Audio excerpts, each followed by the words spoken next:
Welcome back to Kansas City. Today, we're going to talk about the level-funded sales process and how it takes a bit more time, how to best set the table so that you are meeting the expectations that you set at the beginning of this process. Many brokers spend most of their time prospecting, and when they get to a sale, they try to hustle. They try to make this thing happen as quickly as possible. I'm here to tell you, brokers, when you get to the moment where you're able to sit down with a potential client, invest your time here, not in some incredible marketing piece. Invest your time when you're sitting down with a potential client so that you can come up with the best solution possible. In this video, we're going to go through the 9 steps or so that the sales process looks like and the time frame that you need to set the expectations of up front. Folks, a level-funded plan is going to take you 4 to 6 weeks depending on how quickly you get things done. Now, with that, if you go into the business owner and you don't tell them at the beginning that this process is going to take a little bit more paperwork, it's going to take a little bit more information, and it's going to take a whole heck of a lot more time than me going back to my office and punching your numbers into some spreadsheet. I'm actually doing the work to build you a custom plan. If you do that at the very beginning, then you will be rewarded at the end with a less stressed out sales cycle. You'll also be rewarded with a beautiful moment where you can ask for those referrals. So you do not have to spend all of your time spinning your wheels prospecting. The sale leads to the next opportunity. With that, let's go through the sales process. Now, when you sit down first with a level-funded client, or a potential one at that, when you sit down, you have your first meeting. That meeting should be very much so to explore the issues at hand for the company. When you have that business owner on the same side of the table as you and you're walking through, we have the executive benefit summary that you can go through with them. Why did you build your health plan this way? What are you trying to do? What are the issues that you're seeing? What's changed recently? This should be a long exploratory conversation because you are going to take this as the guide in building a custom solution for that client. Now, the SEALs have a line, slow down to go fast. Slow down here at the very beginning because you're going to build something for this business owner that is going to be custom to this moment. So the better data you get here, the better the solution is going to be for him and for you long term. Because if you solve their problems, it's not a solution, it's their solution. And the name of the game in this business is retention. So as you sit down and explore, the first step is exploring deeply the needs of the company. The second is gathering the basic information. Now, that basic information should be fairly easy to gather. You need the SIC of the company, the census, the zip code, some basic information, and the current plan design, what they're currently working on. You're going to gather all of that information, and in this moment, you're going to do 2 additional things. 1, you're going to tell the business owner that you are going to ask them for a referral at the end of this process. And you're going to leave a referral card or something that is a token of that behind with them. You're going to do that. You're going to do that early in the sales process. Number 2, you're going to have the business owner tell their employees that they have 3 days to finish the IHQs. There needs to be a due date from the boss.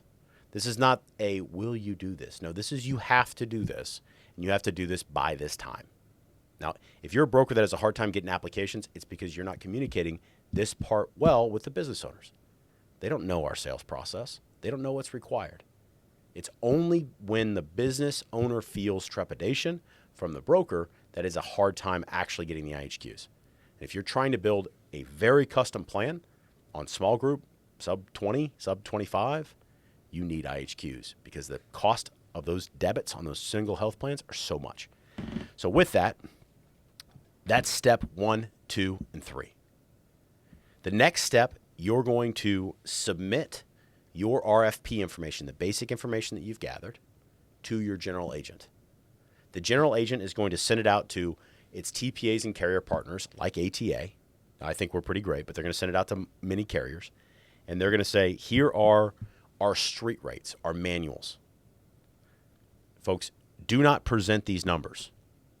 In my opinion, manual numbers are the best case scenario, period, for that group of people. That's everybody's a CrossFitter. But that's not generally where it ends up, with rare exception. So if you present those numbers to the business owner, you're going to put yourself in a really bad way because the rates are going to go up. So what you should do in this situation is look at the numbers, and the GA will help you with this, and say, all right, these 3 are worth pursuing, these 3 are out of bounds, or level funding is probably not a good fit here, fully insured's already less. At that point, then you have a very simple sales process. But if you're pursuing the level funded side, if we still look like we can give them savings and surplus, then we're going to pursue further. But if you hear nothing else out of this video, do not present the manual numbers. These numbers are not where they're going to end up most likely. You will get yourself in a lot of heartache and consternation if you do this. Don't do it. This is for you. This is our best case scenario to help you as the broker out. Next, you're going to go back, and assuming they want to pursue a level funded or self-funded program, you're going to go back and you're going to gather up all the IHQs. And when you gather all those IHQs, you're going to reference back to the business owner and say, hey, I'm not going to pick it up now, but I didn't know if you had a chance to fill out that referral card. Don't pick it up now and see if they have it. Most likely they won't, but you'll ding them again on it. From there, you submit the IHQs through your general agent, and they'll send those out to multiple carriers. And when they do that, now we're getting numbers that are much closer to where it's actually going to end up. In a couple of days after that, you should have a number called a pre-screen. Now, what does a pre-screen mean?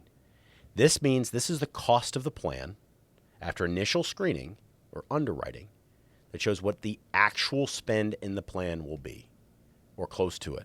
These numbers are more close to reality.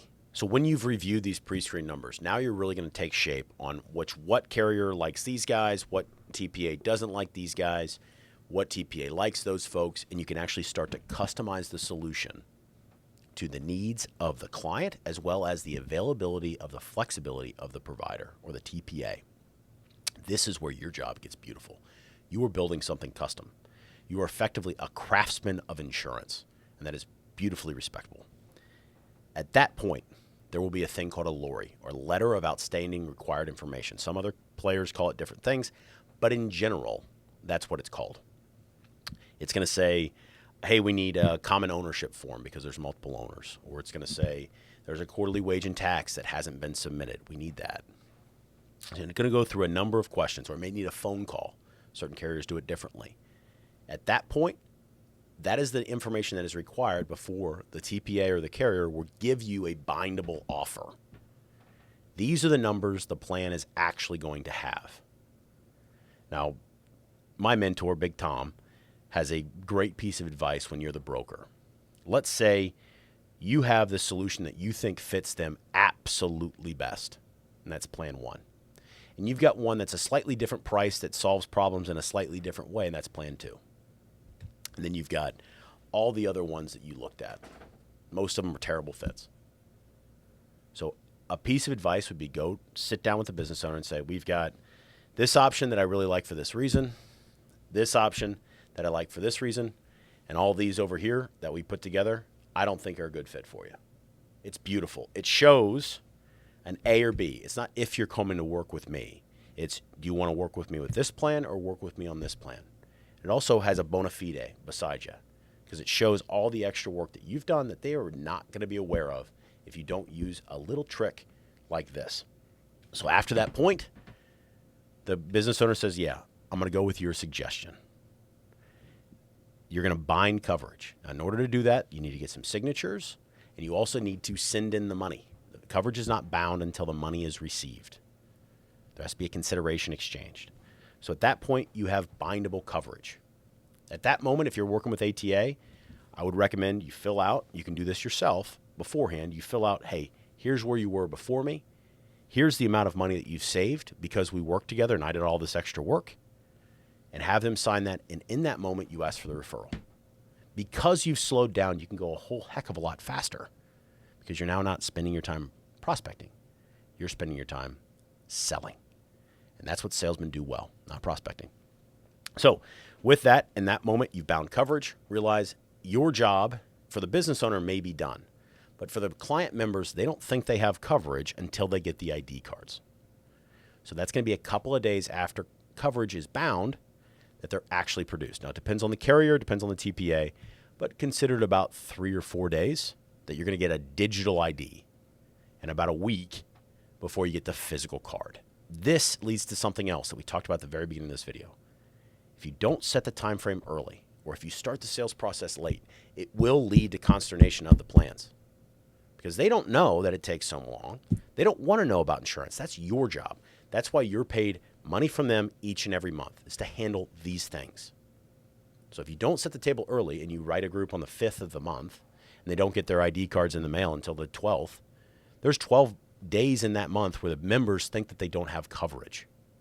That is very stressful for the normal trooper out there. And they're going to get stressed, and they're going to put that stress on the business owner, and he's going to put it on you. That's why you want to start this process early and make sure you communicate that this process is going to be 4 to 6 weeks. So we want to get it done and going as early as possible. Finally, after that, you want to go back and sit with your business owner and just say thank you.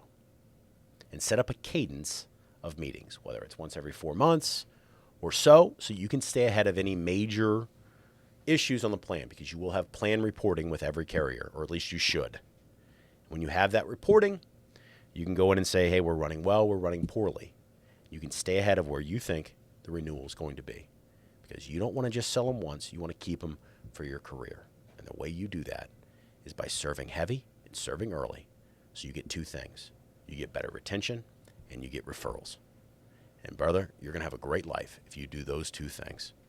With that, that is the sales process. A couple of things to take away from it. Set the table early with the expectations. Be clear in your communication, not clever.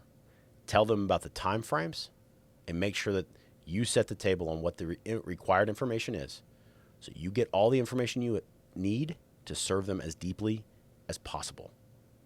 And you should get referrals and retain the clients for years to come. Work hard once, get paid for a long time. All right, we'll see you out there.